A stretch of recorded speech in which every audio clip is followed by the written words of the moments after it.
রাতের অন্ধকারে নেমে পড়তেন। কোথায়? দিনের বেলা রাজতত্ত্বে ভাবে শাসন করতেন।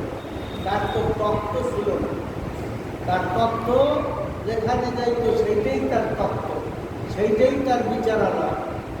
এরকম রোম সাম্রাজ্য থেকে একবার কাছের মানে দূর প্রেরণ করছে। এত বড় নাম খ্যাতি যশোর, যার চতুর্দিকে ছড়িয়ে পড়ছে খলিফাতুল মুসলিমিন উমর ইবনুল খাত্তাব জেরুজালেমে দাওয়াত দিয়েছে, কিন্তু নৃত্যকে চড়াইয়া নিজে রশি হাতে নিয়া তার বাটে, ওই বাট এক এক মঞ্জিল, এক একটা পথের দূরত্ব একজনে টানবে আর একজনে আরাম করবে।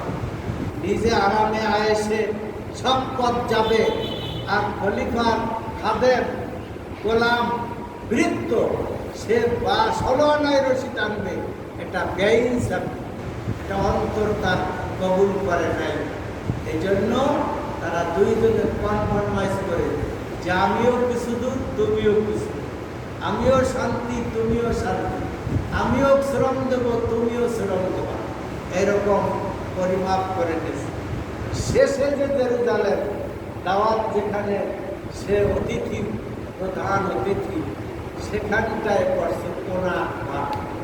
এখন খলিফা ওমরের হাতে সকলে গোলাম উঠে পৃষ্ঠে আরোহিত, তখন তাকে সবাই খায়রা মাকদাম, খোশামদের, আহলান সাহলান, স্বাগতম জানাচ্ছে।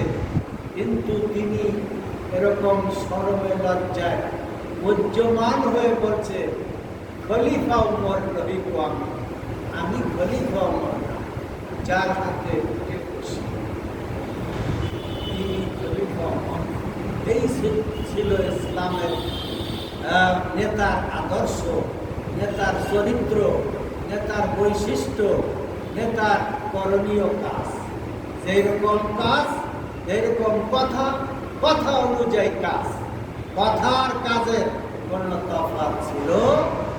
বর্তমান যুগের নেতাদের হাল অবস্থা পরিবর্তিত। কথা এক, মঞ্চের বলি এক, স্টেজে এক, বাহিরে এক, ভিতরে আর এক। এই জন্য মুহ মে শেখ ফরিদ, বগল মে ইট, মুখে বড় বড় বলি কিন্তু ভিতরে আন্দর খারাপ। এটা হইল মুনাফিক, এটা হইল নেফাকি চরিত্র। এটা জনসাধারণের কল্যাণের জন্য এইটা নয়, এটা তাদের উপর দিয়ে নিজে বিত্তবান হওয়া, স্বার্থন্বেষী হওয়া, অর্থের লোভ পূরণ করা এবং ক্ষমতা, মান মর্যাদা অর্জন করা একটা পলিসি, একটা কৌশল, একটা ভাব। মুহতারাম হাজিরিন, এই আদর্শই আমাদের নবীর আদর্শ। এই আদর্শ ইমাম হুসাইন রাদিয়াল্লাহু তাআলা আনহুর আদর্শ। এভাবে মক্কায় লোক পাঠাই দেওয়া হয়।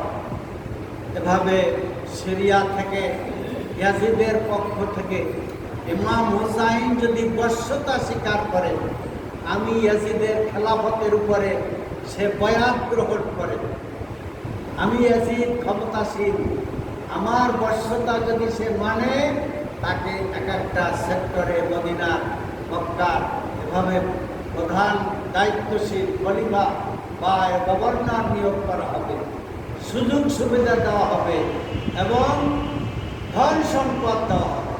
আল্লাহর নবীকেও এইভাবে কাফেররা প্রস্তাব পাঠাইছে তার চাচা আবু তালেবের মাধ্যমে। মোহাম্মদ চায়, যদি সে সুন্দরী রমণী চায়, বিশ্ব সুন্দরী দেওয়া হবে, ধন সম্পদ চায় দেওয়া হবে, নেতৃত্ব চায় দেওয়া হবে, কিন্তু একটা কাজ তার বন্ধ করতে হবে, আমাদের সাথে এই কনফার্মাইজ করতে হবে, সে কালেমায়ে তাইয়্যিবা তাওহীদের এই দাওয়াতটা স্থগিত করবে। ওইটা যদি সে পারে, তাহলে যা চায় সব হবে। আল্লাহ নবী পশ্চিমকালেও এই সুযোগ গ্রহণ করেন।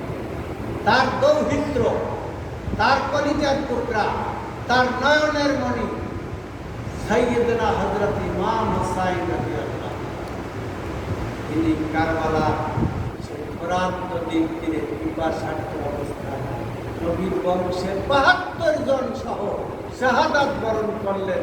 কি নির্মম এক ইতিহাস! এই জন্য কবি নজরুল এই মহররম কবিতায় বলছেন, নীল সিয়া আসমান, লালে লাল দুনিয়া। দুনিয়াটাও লাল হয়েছে রক্তে রঞ্জিত, আর আকাশ বাতাস এরকম এই ভয়াবহ ভয়ানক ভয়ঙ্কর দৃশ্যের কারণে সব যেন অন্ধকারে আচ্ছন্ন হইয়া সব যেন একাকার হয়ে গেছে। আকাশ বাতাস গাছপালা সৃষ্টি রাজ্য প্রকৃতি যেন এরকম হয় এবং চোখ থেকে পানি ফেলছে। তার আকাশপুত্র আব্দুল্লাহ শিশু বলছে যে আমাদেরকে পানি না দেওয়ার সমস্যা নেই, এই নাবালেক শিশু নিষ্পাপ মাসুম বেগুনা শিশুর কি অপরাধ, তাকে কেন পানি দেবে না? এই কথা বলে তুলে ধরার সাথে সাথে সেই নিষ্পাপ শিশুর উপরে এরকম বহু তীর এভাবে এসে ওকে বিদ্ধ হয়েছে। তা নির্মম দৃশ্য যা ভাষায় ব্যক্ত করা সম্ভব। সুতরাং সেই পাষণ্ড ইমাম হুসাইনের পক্ষের উপর বসে আর শিরোচ্ছেদ করে এরকম তরবারির ভিতরে তার মস্তককে এভাবে নিয়ে সে সিরিয়া ইয়াজিদের সামনে নিয়ে হাজির করে। এত বড় ন্যাক্কারজনক ধৃষ্টতাপূর্ণ জঘন্য অপরাধমূলক কাজ এই নবীর আহলে বায়েত সন্তানদের উপরে এরকম করেছে।